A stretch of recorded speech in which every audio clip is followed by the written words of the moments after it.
Welcome back to Les Schwab Tire Center's Outdoor GPS, presented by Fisherman's Marine and Outdoor. Welcome back, everyone. Joined by Mr. Bill Monroe Jr. We're talking about the brief fishery above Bonneville Dam. Right before we cut away, I mentioned what those fish look like. Now, again, reverting back to my many years of fishing up in the Hood River area, which is extensive, no question. A lot of the fish that we used to catch were brown, had funky looking fins, and just, you know, different. Had yellows on their back, spots. They had spots everywhere. Spots? They were fish that you would look at and go, nope, it's a local, and we would let them go until we would get fish that were cleaner, okay? I saw zero of those fish. Now, I'm sure that they were caught. I'm not saying that they weren't. We caught a couple. But all the fish photos of fish that were retained that I saw were, one, fatties, okay? You can tell the difference between a snake and a fatty, okay, if you've chased sturgeon long. But they were all white-bellied, nice, beautiful gray. Yep. Tall scoots. Those are the little things on the side. Our scoots are the sharp protrusions that protect. They are exoskeleton fish. They don't have much of an internal bone structure. They're all on the outside. So why is that? When you see white bellies and super sharp scoots, you're just like, this fish has been in the ocean recently. And the ocean is it's a signifier for a healthy fish that is traveling back and forth between estuary to estuary. Now, our fish have been tagged in San Francisco, Monterey Bay, and some of them have had the old battleground tags on them. I've got a dozen of them. Back when that research program was going on. Now there's surveys taking place, and we are seeing major travel patterns on these fish. It does happen. Can they actually give you a real, you know, how do they track that? Maybe that's the best way to answer that question. How do they do their research to find out how many fish are really there? Well, that's a state thing. And like California Fish and Game talks to ODFW, who talks to WDFW. That comes into play on the biologists that are set for each individual area. The way that they share their information, it all goes into play. You know, San Francisco, and this is a big thing for that area, the Guides Association in California is having a real hard time with that specific thing, because California just shut down their entire fisheries for sturgeon. Really? And we're talking a catch and release restriction as well. Oh, really? So no fishing at all? Because they, too, are having a predation issue with sea lions. Right. All of our sea lions that are now headed back here for the smelt run and the spring Chinook run, which happens, all of our sea lions go down, back down to Monterey, to San Francisco. That is their home. Mexico, down to Baja Sur, they are all down there feeding and mating and doing all this sea lion. And then they come back up to the river. And then they come back up here, and they've got free food.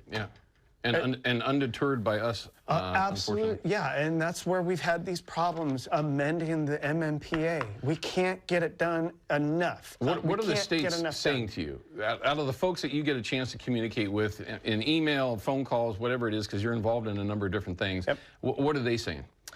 They got a real hard time. They have their hands are tied when it comes to, you know, getting a legal ramification. That's an act of Congress. A law is in place. An act was set to protect something that didn't have something written into it on the what if they overpopulate. And that's the sea lions. The sea lions. Now, when you're referring to this sturgeon fishery, have they come out and said anything about this year's sturgeon fishery? So this year's sturgeon fishery, we want to talk about all of what I already said. Not opening on New Year's Day, maybe waiting until the middle of January, something January 10th opener or January 5th opener, something that's going to get a little less pressure. We're going to look at slot limit changes. We're going to look at, here's the recent most newest one that we are actually working with the states. They are going to be looking at a population census now in the pools. It will be a pool population research project about updating what they see. It might involve the tribes. which means it might involve netting these fish to see a certain. Now they measure in the Willamette. You know, the Willamette has a census program on it where they do a set line, right? Did you see that? Yeah. You've done that before. You've seen it. They set this long line of baits.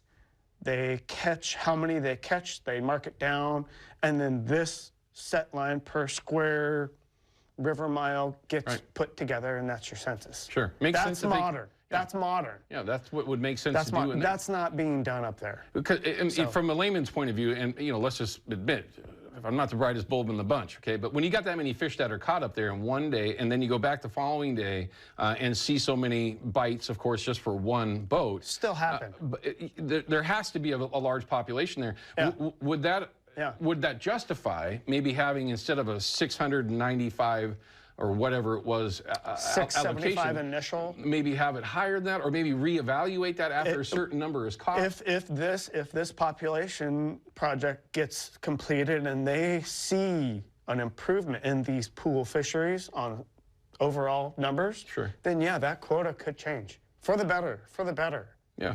Because if these really are fish that are migrating from the saltwater, making their way through Bonneville Dam, because they've had the time now to get abused and thrashed by these sea lions.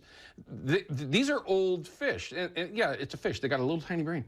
But they understand what's going on over a duration of time. If they're getting to Bonneville and just going right over to get away from the sea lions, because it does get them away from the sea lions, in theory, although there is no question that there's sea lions above Bonneville Dam, although some will argue that. There are, but very few. But Bonneville has a year-round sea lion population. These stellars. Yeah. Oh, totally. They sit there and live the whole time. The stellar sea lions are huge. So if that were the case, though, and those fish were down to a minute, if those fish are actually sliding through and they're doing it consistently, and now that's part of their migration, it would justify having a little bit more of a fishery. These are just fish that are escaping and getting up there. It might. This is all, it's all unknowns. This is all new. Yeah. Well, the pressure is what's unknown and all new.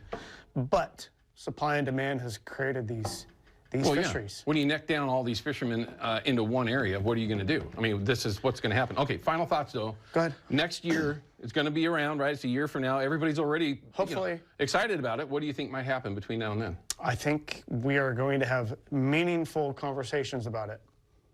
Like, we are literally going to have to figure something out, because this isn't going to work. And this won't be sustainable for one-day fishery. No, it makes no sense. It's too much of a mess. It's making people mad. It's making people happy. It's not fair to a bunch of different things. Yeah. I don't know.